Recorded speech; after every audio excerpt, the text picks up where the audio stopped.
বাংলাদেশের স্বাধীনতার সার্বভৌমত্ব, বাংলাদেশের ইসলাম এবং মুসলমানকে বাঁচাইতে হইলে আমাদেরকে তুমুল যোগ্যতা অর্জন করতে হবে।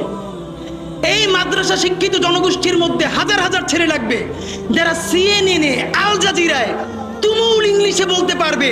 তাকে যে জঙ্গি বলা হয়, মিথ্যে ট্যাগ দেওয়া হয়, এটাকে ডিবাং করতে পারবে সেই ইংলিশে এবং অবাক করার মতো ফ্লুয়েন্ট ইংলিশে।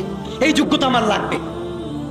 আমাদের ভাইয়েরা কিতাবি আরবি এবং অন্য আরবি ভিন্ন জিনিস, তাকে দুর্দান্ত আরবি বলতে পারতে হবে।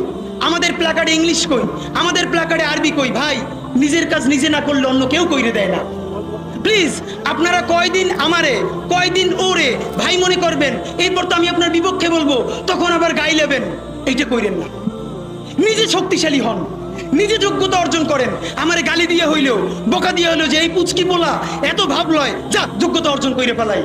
তবে কি জানেন, মিছিল দিয়া জান দেওয়া এটা একদিনের কাজ, 3 দিন 5 দিন 1 মাসের কাজ। যোগ্যতা তো আর 1 বছরে অর্জন হয় না। এটা বিরাট একটা জিহাদ। আপনারা বলেন না জিহাদ চাই, চলেন জিহাদটাই শুরু করি।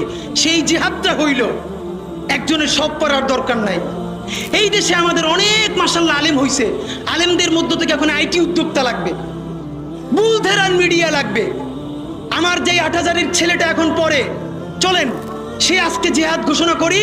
আগামী 5 বছর পর, আগামী 10 বছর পর আমি এমন প্রতিষ্ঠান গইরা তুলব যেইটা শুধুই ইসলাম আর মুসলমানের প্রতিষ্ঠান না, এইটা আপমর বাংলাদেশের প্রতিষ্ঠান হবে।